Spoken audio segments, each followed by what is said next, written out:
Coming up on today's show. In digital finance is because the VCs dominate digital finance, the idea was to onboard millions of users and then monetize them. That's digital finance. So this whole rigmarole about inclusive finance, for example, we want to bring finance because it's a benefit to the masses, to people out there without access to finance, and that's why they're poor. The actual motivation was to onboard them and monetize them. And for someone like me, I look at indicators such as lending rates. Did they go down for poor people? No, it didn't. Nowhere in the world has lending rates gone down for poor people as a result of digital finance. Society is moving from the markets economy to the networked economy. Emmanuel? Yep. Welcome to the show. What could we talk about? Oh, so many things. But first, let's start with you. And who are you? Where did you come from? What's your mission? What's your purpose and your calling? Well, I'm Emmanuel Daniel. I'm the founder of something called the Asian Banker.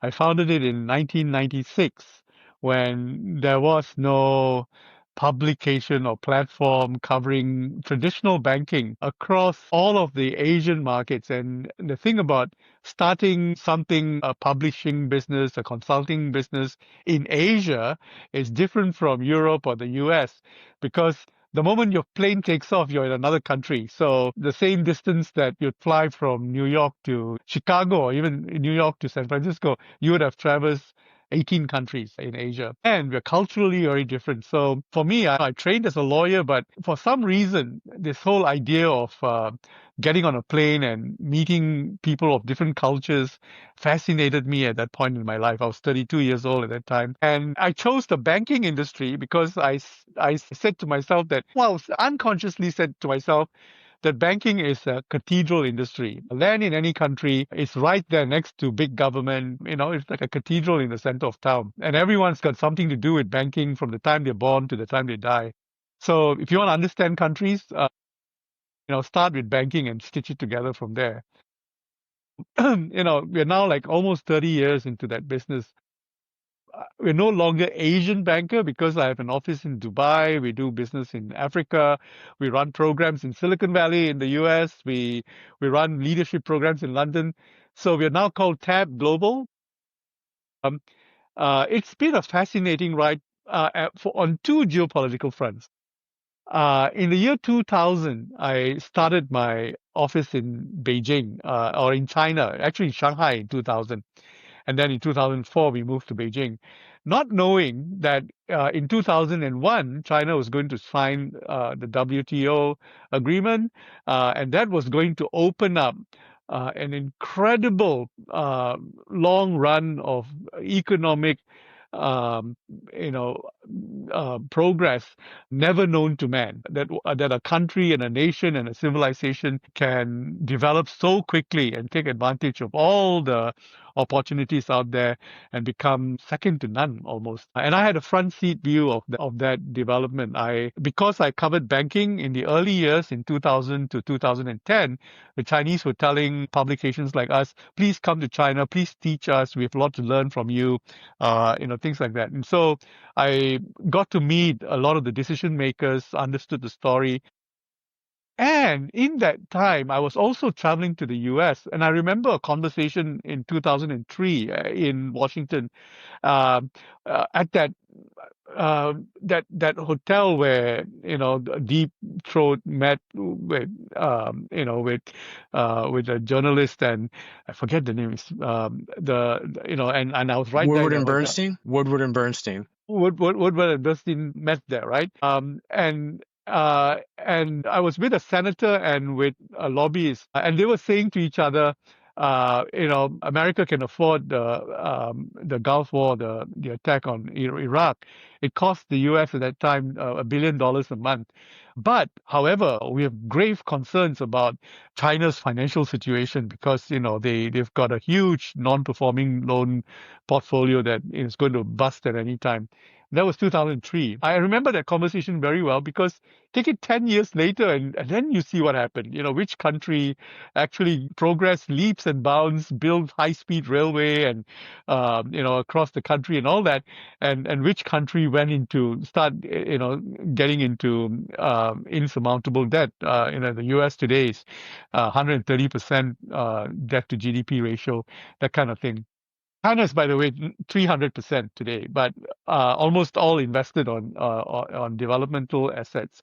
Anyway, so front seat view of all of these developments, and then having to struggle through understanding or making a sense of what's true and what's fiction and what's sustainable and what's going to, if you project it into the future, it's going to blow up at some point. And those are the issues. Those were the years. They were my training years in that way. And the other thing that I had great opportunity was that because I was the Asian banker, the funny thing is I was standing in the front of the queue whenever it meant meeting American politicians.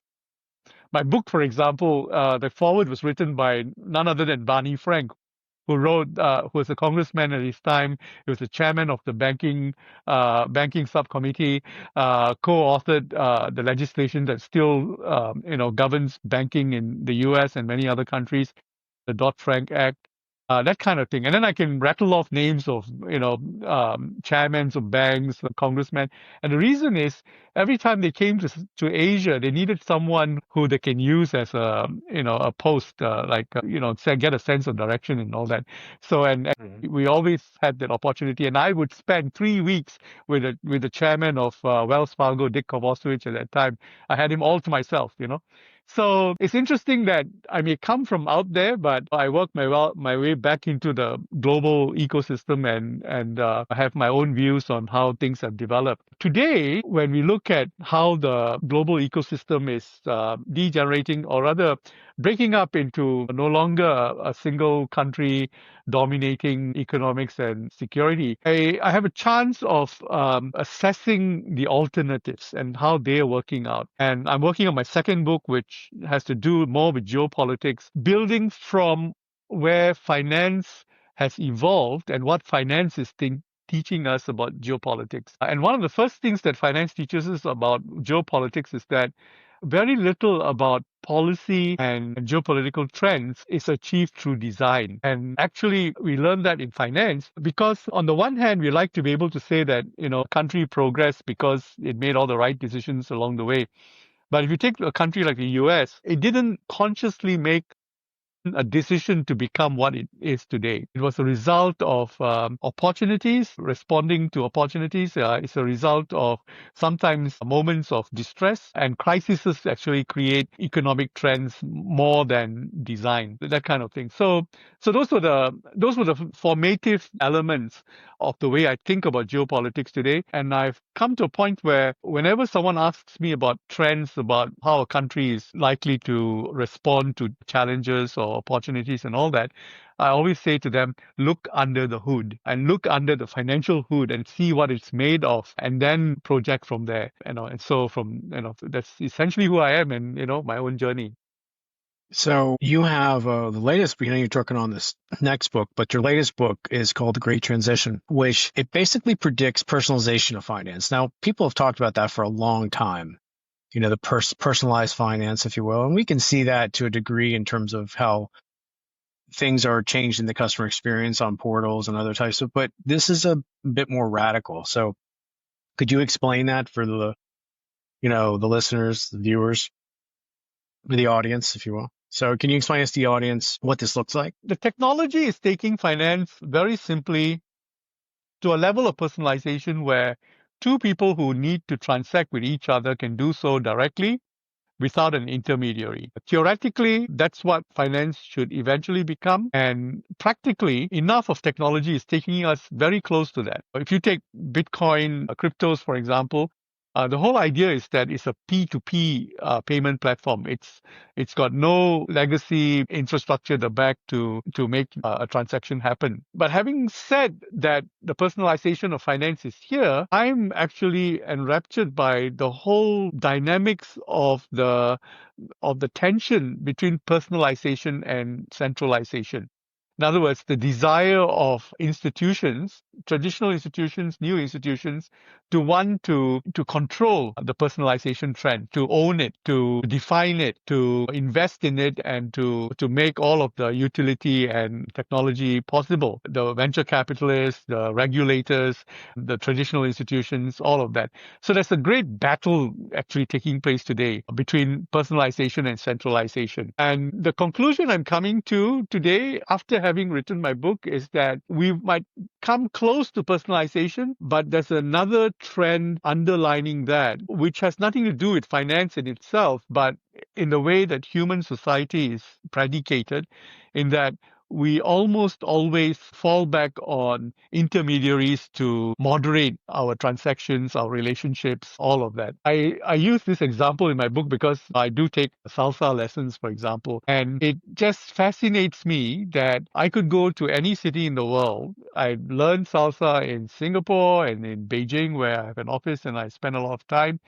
But if I went to Los Angeles, I can just go onto the dance floor, pick up anybody, and that person would know exactly what I'm doing. If I'm doing a cross-body lead is the same whether it's in Singapore, Hmm. in Frankfurt, in Los Angeles. And there was no committee that decided what a cross-body lead is. And so the human society's ability to hold together and create trends without an intermediary is profound, and we see that in other areas, in art, in music, and so on. And yet we don't see that in finance, for example. So then the question is, what conditions need to exist for there to be the kind of quid pro quo between people?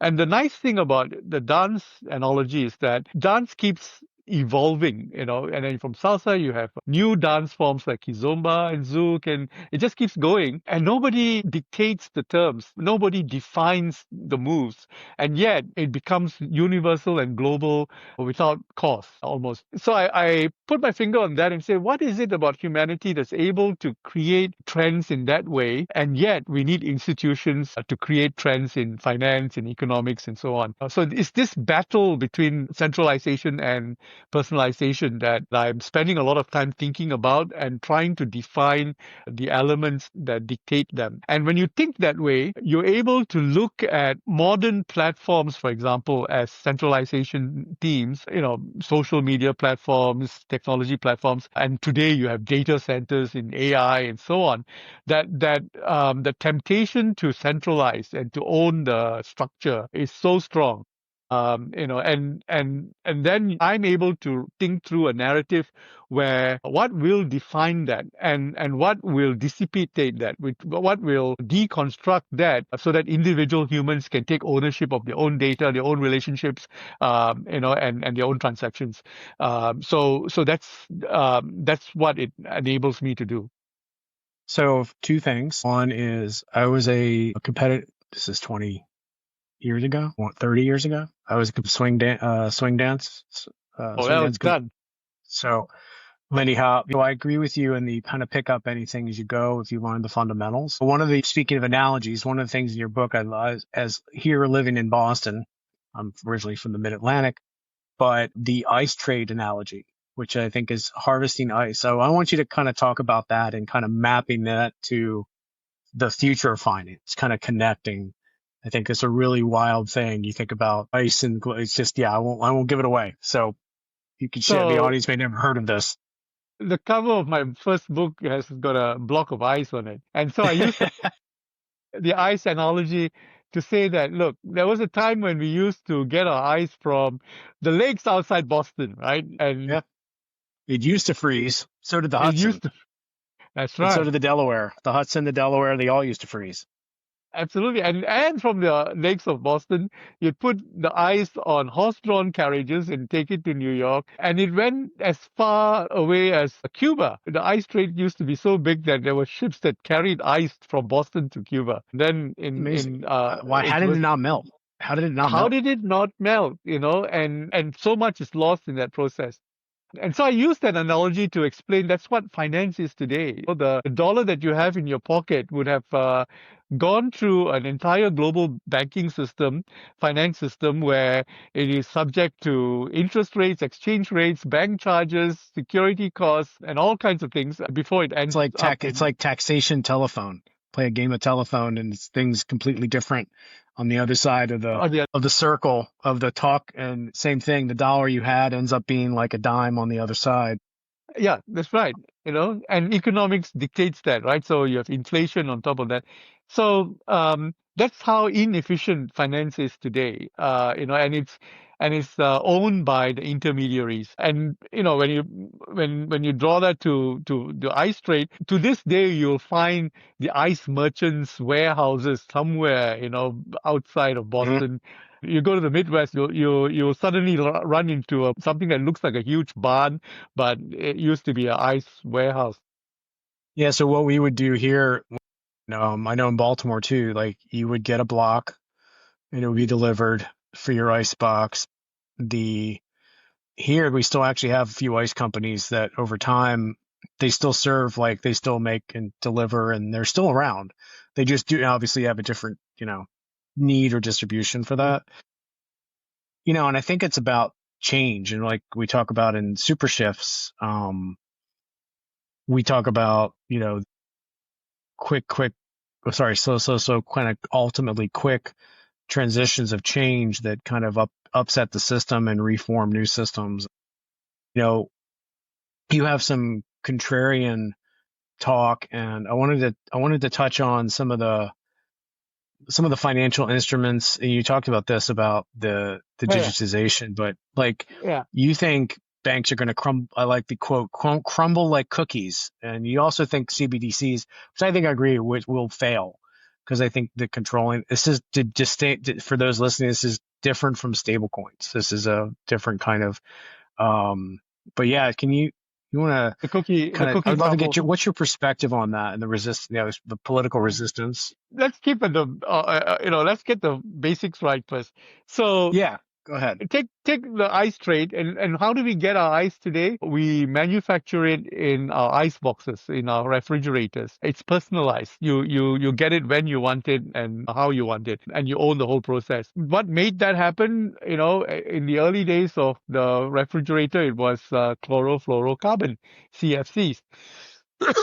So what I try to do is look for the CFC of finance. What will cause finance to become personalized, that you don't need an intermediary. And there I've identified several elements that need to be in place for finance to be personalized. Carry that quite well. We are now in a process where governments, big businesses are responding to the crypto challenge. And as they do that, they come up with synthetic alternatives in the hope of still owning that process. And so because I get the fundamentals clear in my own mind what it is that I'm looking at, whenever I see a trend, so there was a time when CBDCs were a trend.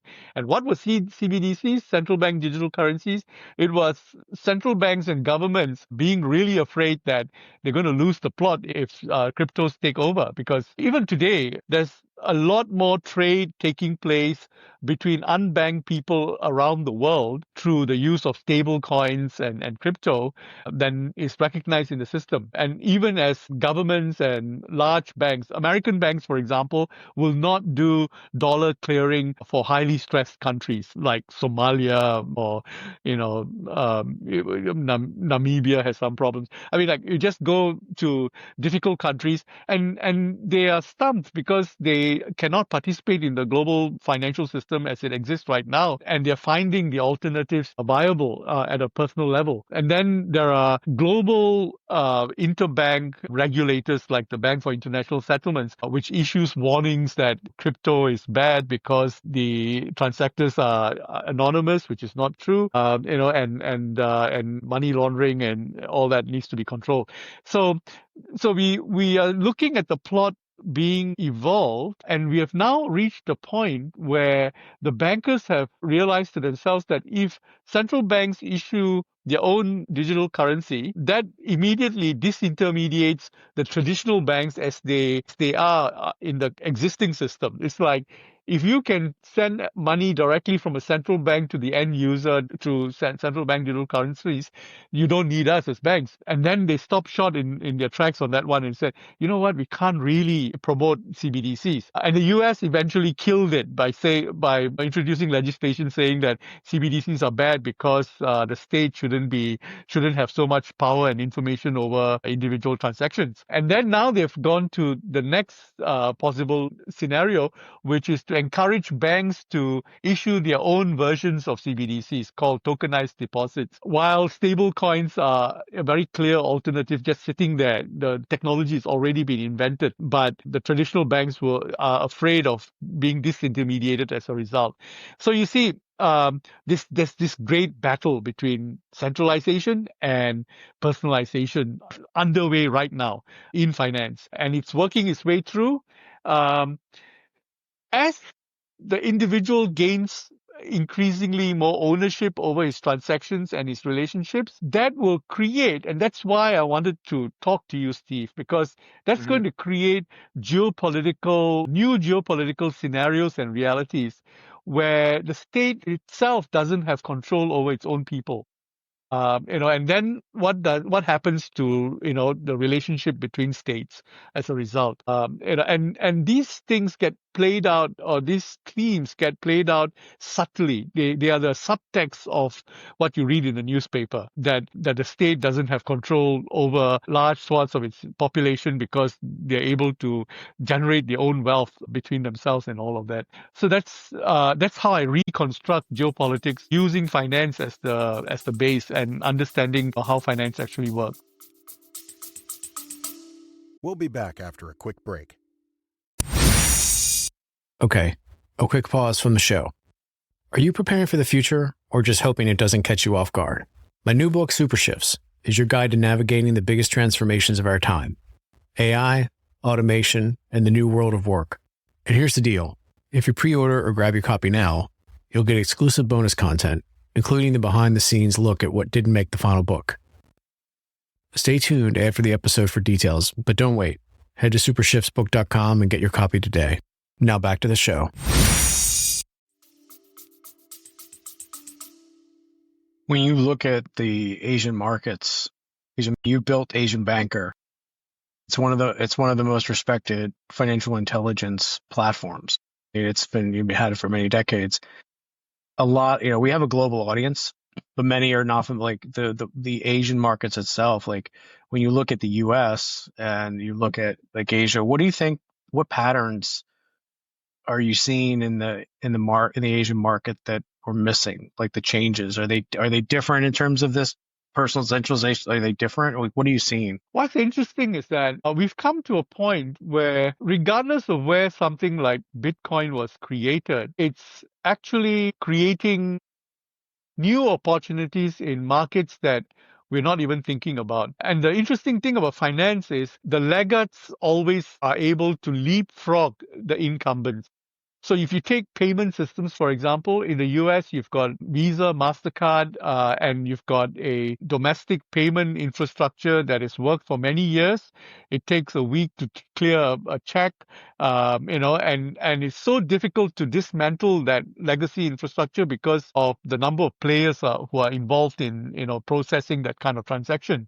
Then you go to the other side of the world and it can be in Asia. Today, it's actually more Africa. Asia is as encumbered by a legacy infrastructure as the US now, some countries in Asia. But go to a country which has got no legacy infrastructure, and suddenly you see payments revolution taking place. First, it was China, because China closed itself to Visa and MasterCard, and then it tried to recreate its own version of Visa MasterCard called China Union Pay.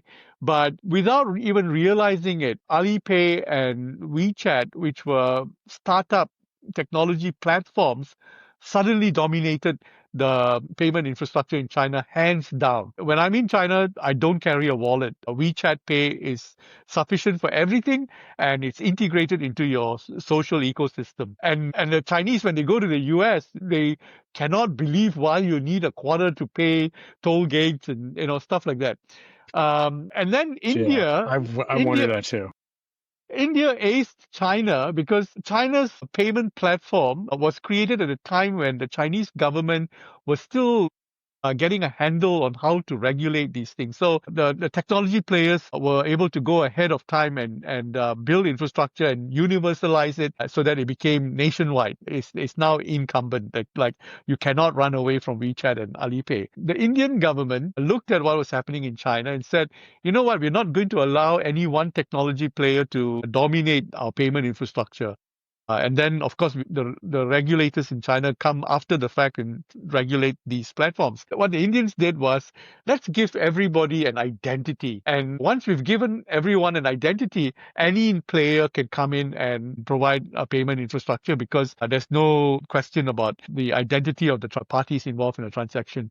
And so they've come up with another model, which has also digitized payment in India, which we thought that will never happen. And today, it's got a national infrastructure, but multiple players compete with each other and so on. The funny thing is that you think that China is more regulated than India. Actually, India is more regulated than China. The regulators in China learn their craft over a period of time. They are well regulated today, but the Indian regulators inherited their civil service structure from the British, so they've always had it. They Yeah. are always a heavy hand on free enterprise. So they've managed to control the role of free enterprise in creating new infrastructures and so on. And then you go to Africa, where today you have cross-border payment infrastructure provided by IT companies essentially and telcos able to move far ahead. I've had in the US, I was attending a conference in Vegas, and on the third day of the conference, they happened to put 3 Africans on the stage, and they were saying that we don't understand why the US payment infrastructure is so backwards, and we can do instant payment between countries like where we are in Africa. So the point there is that the countries with a clean slate are able to leapfrog the countries with a huge legacy infrastructure. And we're going to see a lot of that. Even in AI, we need to think about who's starting with a clean slate. The countries which are very dependent on structures like Google and the existing digital infrastructure platforms might actually find themselves assigned to being very legacy societies where they've never had this need to go in and do a search, suddenly find themselves leapfrogging and getting problems solved using platforms, like going straight to the answer rather than asking the question. So technology always favors the new players rather than the incumbents. And that's what I've learned in finance, and I see that being played out again and again. Speaking of newer technologies, I mean, DeFi, just going to keep on the disruption thing. So I've worked with DeFi for many years, been in crypto for a long, digital assets, seen a lot of great things it can do and some nefarious things it can do, or the fraud it's open to. It's not a easy system to learn. In terms of the terminology and the workflow, people have models that, mental models for years, but it is forcing change, right? Rather than it's like replacing it. You've seen Bitcoin be adopted into ETFs, be adopted as a corporate part of their trust and their balance sheet, right? We're seeing mass adoption by traditional finance firms to allow it to be part of an asset pool, for part of their portfolio, right? So when we see it like force change, what do you see? You mentioned independent payments. I mean, still with Venmo or other PayPal, you still need an intermediary to make that happen. What do you think? How do you see TradFi and DeFi evolving together? Wow. TradFi or Because it's trade. always been, we always talk about the conversations of them over there and them over there. That's not the reality. The reality is they're going to have to coexist or use each other in different ways to add value. So yeah, that's what I wanted to to do something a little different than the traditional kind of conversation that's out there. Yeah. So the way I construct my own response to what you're saying is this: what did we learn in digital finance? Before we go to decentralized finance, Yeah, what we learned that's great. what we learned in digital finance is because the VCs dominate digital finance, um, the the idea was to onboard millions of users and then monetize them. That's digital finance. So this whole rigmarole about inclusive finance, for example, we want to bring finance because it's a benefit to the masses, to the people out there without access to finance, and that's why they're poor. The actual motivation was to onboard them and monetize them. And Of for course. someone like me, I look at indicators such as lending rates. Did they go down for poor people? No, it didn't. Never, nowhere in the world has lending rates gone down for poor people as a result of digital finance. So the venture capitalists need to be rewarded for building the infrastructure, and that's digital finance. Decentralized finance, interestingly, technically there is no winner or loser. The way I describe it in my book is that society is moving from the markets economy to the network economy. In the markets economy, we are transaction centric. That is, willing buyer, willing seller. The transaction is concluded and the price is settled. And there's a winner and a loser, depending on how you look at it. In a network economy, everyone is a winner. The more networked you are, the more the asset that you're holding gains in value. And the best asset in the network economy is information. Information is the one asset that doesn't leave you when you give it away. And the funny thing is you need to give it away to make it more valuable to yourself, that kind of thing. So the math and the mechanics of digital assets is different from assets in the digital in the markets economy. So in digital assets in the network economy is different from assets in the traditional economy.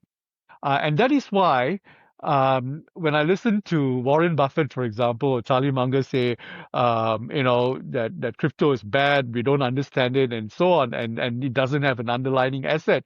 Absolutely, I understand where they're coming from because they're coming from the markets economy, that an asset has to have an underlying value for it to be able to realize its potential, increase in value and all that. Whereas in what they don't understand is that in a network economy, the mechanics is quite different. And that's what we're looking at. The funny thing about DeFi is that we've got a lot of distractions right now, like futures and derivatives and all of that. Yeah. That's all has to do with intermediaries trying to be a player in an evolving system. The idea of staking is interesting because you profit because you lend to the creation of a new asset. That in itself is a very pure idea. Never existed before.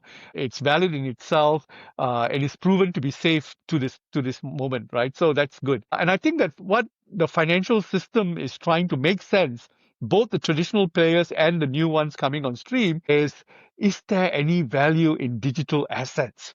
And what constitutes digital assets? There's been a lot of experiments taking place, and digital assets being created and then losing their value and so on. It's actually the early days of the network economy being taking shape. And eventually we will start seeing the digital assets that will make sense, and the ones that will collapse by the wayside. And even then, because it's the information industry, information era that we are moving towards, there is such a thing as ephemeral assets, meaning assets that have a value in a period of time and then they just dissipate for the next asset. Those type of things. So the ground rules of a decentralized finance economy are just being laid right now. Interesting. Because I'm thinking about DeFi, and it always gets me back to someone's running the servers, someone's running the yield server, right? Someone's store. So it's not really truly decentralized. When I think of decentralized, just hear me out. I think of somebody with a hard wallet, and their ability to almost, like, I have two of them here for those of you listening, not watching. I have two like Ledger touch wallets, which are really cool. If I could touch them together and do a transaction directly to them, but still, I mean, somebody's on the blockchain is going to process that, so they're going to get their transaction fee. But the fact that I have to really transfer this to another place and then make that, so I think what really, and that's a deeply philosophical, what is decentralized finance, right? What really is considered DeFi, right? Is it all these different unique mechanisms? To your point which earlier is that I think banks will eventually adopt them, because why wouldn't they want to have yield farms? Like, if they have the security of data centers and they have all the liquidity pools, the yields, like they can continually be a mechanism for those that maybe want to be, it's like going to an ATM. You have to get, borrow money. Like you still have to interact with the systems. I think the next couple of years are going to be very telling. There'll be another wave. And you mentioned before, yeah, I personally am not a meme coin for it. I don't know why people do meme coins or other types of things. I'm very much wary of fads or the types of anything that's hyped, because there's a lot of rug pull types of scams out there. There's a lot of good stuff too. I've made far more investing in crypto than I ever did just with traditional. I have traditional assets, far more, and I will continue to do that. So you had mentioned earlier in the show, there's an upcoming book, and that's called The Winning Civilization. That's travels. It's 130 countries. Only done portion of that size. That's pretty extensive. So we talked about kind of the implications of technology and the trad versus DeFi. In the future of finance, you talked a lot about geopolitics, but beyond the kind of traditional like depressions or hyperinflation, like how does geopolitics really shape the evolution of a system? Because we are, like, in the book, let me elaborate. In the book Super Shifts, we talk about this new age of intelligence. Like, there's a previous age of engines, which is the industrial revolution, essentially, for 200 years. And we created traditional banking finance. And obviously that traditional banking goes all the way back to like the Templars and, the Medici, like that goes for, centuries. But if we look at geopolitics now, and we have things that can be decentralized, what does it mean for the evolution of the system itself in this kind of new age? What does it mean for us? Everything you said about DeFi is transposable to AI. Who Okay. owns? I mean, just that whole phrasing that you went through just now Mm-hmm. is applicable to AI, and how AI will evolve, who would own the servers and who would own the knowledge, and who would be able to profit from that. All of that is the same. The big thing about, decentralized finance and geopolitics is also, I've said this in my book, and I think I want to say it again emphatically, that we are now entering an economy where debt is the economy. DEBT, debt is the economy. What do you mean by, what do you mean by that? Debt is the economy. Because, Because people have always had debt. There's always been debt. There will be debt. What So, does it mean? there's any number of economists right now saying that, hey, the U.S. has to, step down from its debt exposure. It's just unsustainable, and that it will affect the U.S. as a global superpower, all of that. And so what I'm saying is that we are not ever going to step down from debt. All major countries in the world will continue to issue even more debt in order to grow. And that should instruct our idea about how wealth will be created in the future. Today, there was a time when wealth meant compounded interest that gains on your little deposit account. We are now way past that. If you're not invested in securities, you're not ever going to fight inflation. You're not going to generate wealth on the back of your basic assets. And then we're going to another level yet again, which is that what happens when sovereign states issue indeterminate debt? In other words, like, to solve yesterday's problem, we're going to issue more debt. Debt to GDP in the US is 130. Debt to GDP for China, put together is nearly 300% of GDP. Japan is way over 300%. The funny thing is, Japan has been 300% debt to GDP for the last 20 years, and it's held together pretty good. It's created an ecosystem where its own people are investors in its own debt. It's not even exported to the rest of the world like the US debt is.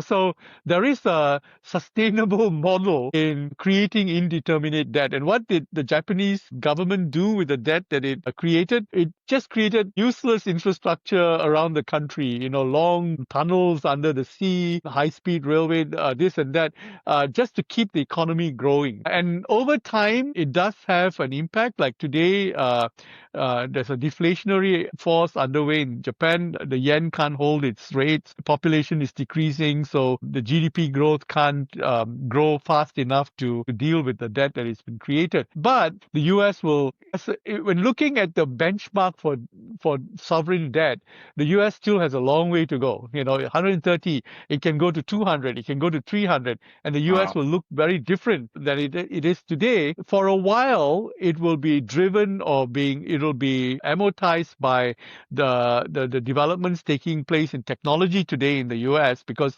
technology will absorb all the excess liquidity being created. That's exactly what is happening right now, and that's what's funding technology developments.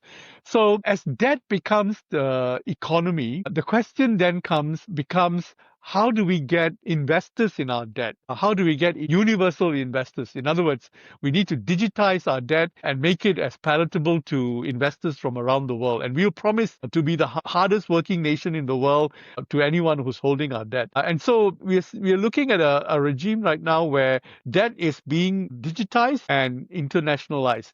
Yeah. The US does it very well. A number of other countries are very likely to continue doing that. So when that happens, we have to start thinking about, the ordinary person has to start thinking about, how is your wealth going to be created? And that's why those who are suggesting that digital assets, for example, have an upside potential in terms of the valuations going up on the back of the liquidity being created from the debt economy today, it makes sense. So that's how we need to be thinking about personal wealth, geopolitics, and entire financial systems in the future. So as this is a show about with futurists and big thinkers, let's take a look into the future. So let's say the world of 2035. You pop in there to observe the finance world. What does it look like? The ability to generate debt and export it will become more well-developed and more universal. Countries will take advantage of that. Then it becomes a question of being an attractive country to invest in.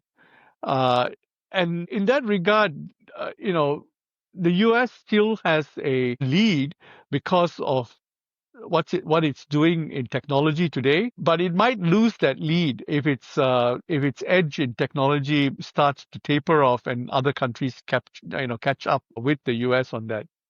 Now, for that, by the way, I look back in history. The funny thing about being a futurist is that you really need to know your history well to feel comfortable about trends that have actually been happening before. That it's not new. We don't need to fear it because it's human nature. The funny thing is this: that the best futurists are historians. Like, they understand cycles, they understand what's what we do as patterns. So what is the thing you're seeing history do? Can I, just as an aside, by the way, a lot of what has been happening in the US has not disturbed me at all, because the way I say it is, it's happened before.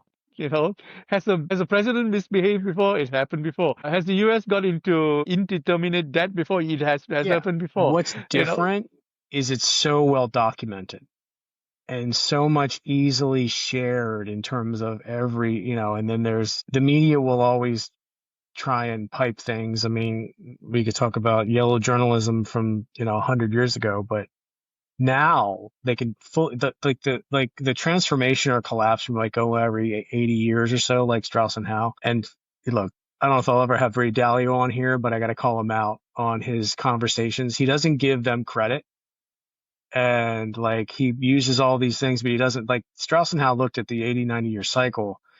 And this trend, we're going through it now. We're right at the end of the winter, and it's going to get rough. We think it's in the next couple of years. But this collapse, transformation, whatever you would call it, this fourth turning, the next is a spring. It's a beautiful kind of like new place to be. We have to go through it. And the last one, which was World War II, was, somewhat documented, but in terms of living memory, that's that's what I find is interesting. Everyone thinks it's unique and new, but it's just so much more documented and shared, and people Yes, are getting it. And yeah, AI is definitely a different animal that kind of throws in a whole new curve, but again, or other transformational technologies. The atomic bomb, changed everything. So right. anyway, that's, So the thing about what we're going through right now is this, that the Industrial Revolution may have been originated in the UK and several European states, but yeah, the states that eventually harnessed it, scaled it, mastered it, and dominated other economies were Japan and Germany. And why? Because they were better organized to harness technology. And that's actually what we're seeing today. AI may have originated in the US, but the societies or the nation states that are going to be able to harness it very quickly and scale it are the ones that are much more regimented, much more controlled societies where the leadership has a lot more control over direction, policy, things like that. And that shouldn't surprise us, that it is the dictatorial states that will actually dominate technology in the future. And in fact, when you take technology to the next level, you talk about, if we were talking about interplanetary travel and so on, you actually yeah. need a lot more organized society than a liberal left-leaning society. A left-leaning society will not be able to handle scaling and transitions and so on, as much as a conservative, well-organized, or even militaristic society, which is what Germany was in its time. So we go back to history to identify, put our fingers on what the operating elements were, and these are the operating elements that we are looking at right now. None of what's happening today should surprise us. The rise of China, or the ability of Russia to survive a war and still hold together as an economy, as a well-functioning economy right now. Russia is doing okay economically. Then the question is, how far will they be able to take it? And there are drastic consequences depending on the leadership and what they do with it. Well, things don't surprise you, but what keeps you up at night? Is there anything like in the financial space, like the future finance, that kind of keeps you up, like you're worried about? I've moved away. I've moved to beyond future finance. Because I personally function in different societies. I'm in the US 4 to 5 times a year. I'm in China 6 times a year. Like every other month I'm there. So I'm actually switching between realities. If the one thing that keeps me up awake is that the sensibilities that gives me the opportunity to build my business, to be relevant to our people and so on, if that degenerates, then I've got to be concerned about my own future. So I'm concerned about a world where I will not be given the chance to contribute and to be part of development. And that kind of reality, we are bordering on it. Like, countries are becoming insular, people are becoming more myopic in terms of, who's important and not. I was just in in Central Asia, for example, and it's very interesting that they are progressing quite well, in the same way that East Asian countries like Singapore, Taiwan, Japan have been evolving in the last 30 years. So the idea of nationalism is growing very, very obviously. Yeah. And the freedom that I have to transpose between realities, between societies, and still be relevant and create an international business. So the thing that keeps me awake at night is, the more insular societies become, the less that those of us who transcend borders will have opportunities to grow businesses that make sense for everyone. You also answered kind of my legacy question I always ask everybody, how do you want the work to be remembered? Like, and you're all kind of, kind of done, tired with the world, ready for somebody else, to watch it happen. Like, what do you want people to say about your work in this life? I always like to ask because it opens up a lot of deep meaning. and a lot of reflection. A few of us will have the opportunity to do something, whether it's in the sciences or in the arts, that profoundly influences a lot of people. Mhm. I still have another 20 years to have a shot at that. And sometimes it's what you've gained over the past 30 years or so that makes that 20 years possible. But I think that all of us will need to be satisfied with the fact that we've made the difference in one person's life or a few people's lives around us. In my case, I've given employment to a few hundred people in the time that I've been in business, and Yeah. I've seen how they've grown. And then I would like to be remembered for having made a statement or made an observation that helped humanity figure out a new face. And that's work in progress at the moment. That's great. That's great. You mentioned the book is coming out. I know the Asian Banker. So what's coming up and what should people know about and where can they find you? Because I think that's the big, because they want to learn more about what you're doing, which is great. Wonderful stuff. Emmanuel Daniel is emmanueldaniel.com is a good starting point. In fact, I'm doing more writing there, and from there you will see that I've been posting different things on LinkedIn, on my TikTok account, and my Instagram, which is a combination of speeches that I've given as well as places that I visit, and I try to make a point and I post that. So I'm actually using different media to communicate different things, but the one place that you can find all of that is my blog page, emmanueldaniel.com, and that's a work in progress. I've been posting articles that are more geopolitical in nature, taking stock of different countries' responses. So India or Africa or the Middle East, how are they thinking about their own geopolitical directions? The moment I think I've figured out how to think about them, I write something and it's posted on emmanueldaniel.com. That's great. Well, I want to thank you for the time today. It's been a wonderful conversation about finance in the world and just getting a global perspective, which everyone needs to have. So thanks again. And I know we're going to have you on again soon. Thanks. Thanks, Steve. Yeah. Thanks for listening to the Think Forward podcast. You can find us on all the major podcast platforms and at www.thinkforwardshow.com, as well as on YouTube under Think Forward Show. See you next time. Thanks for listening to the show. Now, about that thing I mentioned earlier about the book Super Shifts. Imagine having a playbook to navigate what's coming next. That's exactly why I wrote Super Shifts, to help you understand and prepare for the seismic changes shaping our world. Don't just react. Get ahead.